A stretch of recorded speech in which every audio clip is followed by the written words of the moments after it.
नमस्कार। सभी पेंशन भोगियों का स्वागत करते हैं एक बार फिर से हमारे इस YouTube चैनल पर। दोस्तों, इस वक्त की आप सभी के लिए बहुत बड़ी और इंपॉर्टेंट अपडेट्स आ रही है। जी हां दोस्तों, ईपीएस नॉन डिफा पेंशन बूस्ट को बदले कर बड़ी अपडेट आ चुकी है। 1000 से 3000 तक की पेंशन साल 2025 के अंदर 8 नए नियम जो है वो पेंशन धारकों के लिए लागू हो चुके हैं। तो आखिरकार इस दिन आप सभी के खाते में आएगी पेंशन। इसको लेकर ब्रेकिंग न्यूज है। रुपए 2000 की बढ़ोतरी और डीए में बड़ा बदलाव देखने को मिलेगा। और ईपीएस 95 धारकों के लिए 8 नए बदलाव कौन कौन से हैं, इसके बारे में दोस्तों आज की इस वीडियो के अंदर बात की जाएगी। इसी के साथ हम बात करने वाले हैं डीए बढ़ोतरी के आदेश को लेकर। यहां पर बड़ी खबर है, कर्मचारी व पेंशनर्स के लिए खुशखबरी जो बताई जा रही है। तो डीए हैक को लेकर हो गया है ऐलान। महंगाई भत्ते में भारी बढ़ोतरी का आदेश जारी, कर्मचारी और पेंशनर्स के लिए बताई जा रही है। इसको लेकर बड़ी खुशखबरी। तो इसके बारे में दोस्तों आज की इस वीडियो के अंदर बात की जाएगी। और वहीं हम बात करने वाले हैं यहां पर 3.20 लाख से ज्यादा पेंशन भोगी हुए मालामाल। खाते में भेजी गई है 35.70 करोड़ की राशि। तो आखिरकार दोस्तों पेंशन भोगी मालामाल किस तरीके से हुए हैं, खाते के अंदर राशि उनके जो है किस तरीके से ट्रांसफर की गई है, इसको लेकर कौन सा बड़ा अपडेट निकलकर सामने आया है, इसकी भी चर्चा दोस्तों आज की इस वीडियो के अंदर करेंगे। इसीलिए आप सभी पेंशन धारकों से निवेदन करते हैं कि दोस्तों आज की यह वीडियो आप सभी के लिए बहुत ज्यादा खास है। तो इस वीडियो को आप लास्ट तक देखिएगा। और इसी के साथ हमारे चैनल पर नए हैं तो चैनल को सब्सक्राइब कर दीजिएगा।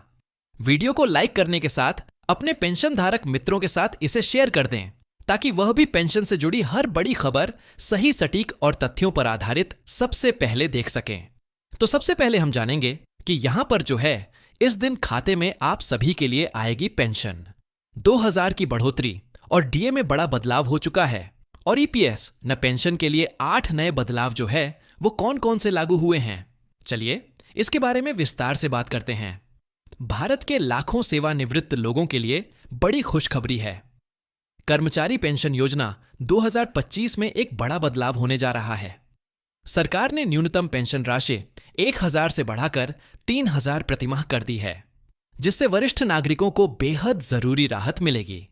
यहां पर जो है इसका प्रभाव बदलाव जो उद्देश्य है वो है सेवानिवृत्त लोगों की बढ़ती जीवन यापन की जो लागत है उससे निपटने में मदद करने को लेकर यह फैसला पेंशन भूमि और यूनियन की वर्षों से चली आ रही मांगों के बाद आया, ताकि संगठित क्षेत्र में काम करने वालों के लिए बेहतर जीवन स्तर जो है वो यहां से सुरक्षित किया जा सके।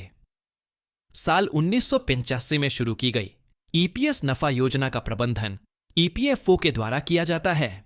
यह उनको मासिक पेंशन प्रदान करती है जिन्होंने 20 से अधिक कर्मचारियों वाली कंपनी में काम किया और कम से कम 10 वर्षों तक योगदान दिया। वर्तमान में कई पेंशन भोगियों का बहुत कम राशि मिलती है, कभी कभी तो 1000 जितनी कम, जो कि उनकी बुनियादी जरूरतों को पूरा करने के लिए भी पर्याप्त नहीं होती।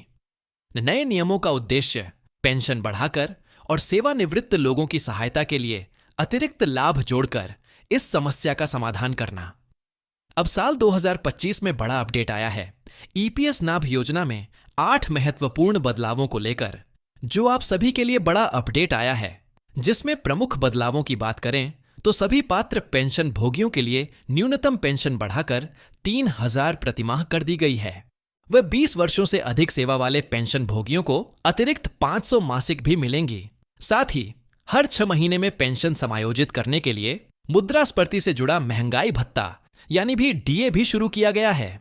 वह विधवाओं और आश्रित बच्चों को भी संशोधित पेंशन दरें जो है यहां से देखने को मिलेगी। इसी के साथ आसान पहुंच के लिए उमंग ऐप और कर्मचारी भाव से निधि संगठन के पोर्टल के माध्यम से भी ऑनलाइन पेंशन ट्रैकिंग की जा सकेगी। इसी के साथ मौजूद पेंशन भोगियों के लिए स्वचालित पेंशन उन्नयन और पुनः आवेदन का भी आवश्यकता नहीं होगी। इसी के साथ ईकेवाईसी और आधार लिंक रिकॉर्ड के साथ त्वरित पेंशन का प्रशंस्करण किया जाएगा। और नौकरी बदलते समय सेवा अवरोध से बचने के लिए ईपीएस खाते में स्थानांतरित करने का भी विकल्प आप सभी के लिए दिया जा रहा है। इन परिवर्तनों से 3.5 मिलियन से अधिक पेंशन भोगियों को लाभ होगा, जिससे उनकी सेवानिवृत्त अधिक सुरक्षित यहां पर जो है होने लगेगी। वहीं दोस्तों बात करें पेंशन वृद्धि कैसे जो है वो मददगार है। तो दोस्तों, यहां पर 1000 से 96 ज़ूर तक की वृद्धि कई सेवानिवृत्त लोगों के लिए एक बड़ा बदलाव है। मुद्रास्फीति के कारण भोजन, दवा और किराए जैसी दैनिक खर्च बढ़ रही है। ऐसे में यह वृद्धि बहुत जरूरी राहत प्रदान करती है। उदाहरण के लिए पेंशनभोगी अब स्वास्थ्य सेवाएं और बुनियादी जरूरतों को बेहतर ढंग से वहन कर सकेंगे। महंगाई भत्ते में वृद्धि से यह सुनिश्चित होता है कि पेंशन बढ़ती कीमतों के साथ बनी रहे, जिससे सेवानिवृत्त लोगों को दीर्घकालीन वित्तीय स्थिरता मिलती है। यह कदम वरिष्ठ नागरिकों के समर्थन के लिए सरकार की प्रतिबद्धता को भी यहां पर दर्शाता हुआ नजर आ रहा है। इसी के साथ पेंशन भोगियों को सुचारू भुगतान सुनिश्चित करने के लिए कर्मचारी भविष्य निधि संगठन पोर्टल पर अपने बैंक विवरण और केवाईसी रिकॉर्ड की जानकारी जांचनी चाहिए। जिन लोगों ने यहां पर पहले से ही 3000 या इससे अधिक मिल रही है, उन्हें कोई भी बदलाव नहीं दिखेगा, लेकिन अन्य लोगों को स्वतः ही बढ़ोतरी का लाभ जो है वो देखने को मिल जाएगा। नई पेंशन प्राप्त करने में देरी से बचने के लिए सेवानिवृत्त कर्मचारियों को कर्मचारी भवन से निधि संगठन पोर्टल पर अपने आधार से जुड़े यूएनआई नंबर और बैंक विवरण अपडेट करने चाहिए, ताकि पेंशन की स्थिति जानने और अलर्ट प्राप्त करने के लिए उमंग ऐप का उपयोग भी कर सकें। किसी भी समस्या के मामले में पेंशन भोगी अपने नजदीकी कर्मचारी भविष्य निधि संगठन के कार्यालय में जा सकते हैं या फिर ऑनलाइन शिकायत दर्ज करा सकती हैं। यह कदम दोस्तों आप सभी के लिए 2025 के समय और यही पेंशन क्रेडिट सुनिश्चित करेगा। यह पीठ भारत के मेहनती पेंशन भोगियों के लिए एक सम्मानजनक और सेवानिवृत्ति की दिशा में एक बड़ा कदम जो है हाल फिलहाल में बताया जा रहा है। इसी के साथ दोस्तों, अगली बड़ी खबर को लेकर बात करें तो डीए बढ़ोतरी का आदेश जारी कर दिया जा चुका है। कर्मचारी और पेंशनर्स के लिए बड़ी खुशखबरी है। डीए हैक को लेकर बड़ा अपडेट आ गया है। हो गया है ऐलान। महंगाई भत्ते में हुई भारी बढ़ोतरी। आदेश जारी कर्मचारियों और पेंशनर्स के लिए बताई जा रही है बड़ी खुशखबरी। जी हां दोस्तों, यहां पर बैंक कर्मचारियों के लिए बड़ी खुशखबरी आई है। उनकी महंगाई भत्ते में बढ़ोतरी की गई है। अगले 3 महीनों के लिए बैंक कर्मचारियों के महंगाई भत्ते को बढ़ा दिया गया है। इसी के साथ ही बैंक के पेंशनर्स के लिए महंगाई राहत में बढ़ोतरी की गई है। महंगाई राहत की यहां पर संशोधित दरों की घोषणा कर दी गई है। इस फैसले से लाखों बैंक कर्मचारी और रिटायर्ड पेंशन भोगियों को लाभ देखने को मिलेगा। भारतीय बैंक संघ ने अगस्त, सितंबर और अक्टूबर 2025 के लिए बैंक कर्मचारी और पेंशन भोगियों की महंगाई भत्ते और महंगाई राहत में बढ़ोतरी का ऐलान कर दिया है। आईबी द्वारा जारी आधिकारिक सर्कुलर के मुताबिक एक बार फिर से 12वीं वेतन संधि और नवीन युक्त नोट अंतर्गत अगस्त, सितंबर, अक्टूबर 2025 के लिए महंगाई भत्ते की दर और वेतन में 21.22% तक निर्धारित कर दिया जा चुका है। इसी के साथ महंगाई भत्ता मूल वेतन पर उपलब्ध करवाया जाता है।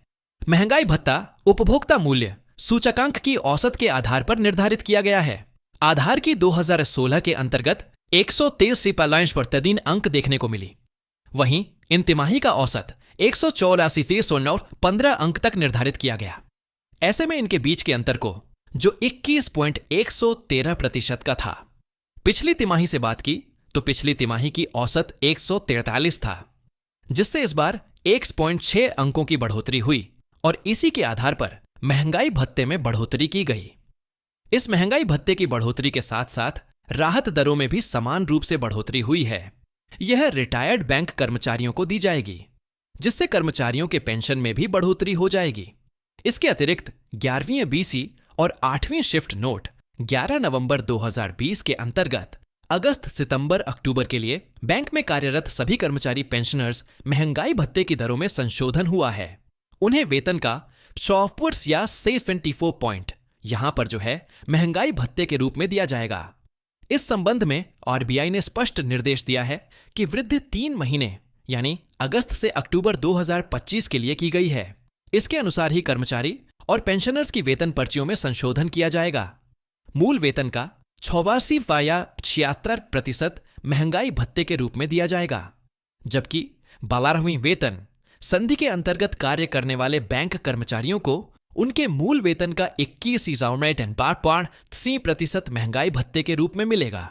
ये दोस्तों बड़ी बढ़ोतरी हाल फिलहाल में आप सभी के लिए निकलकर सामने आ चुकी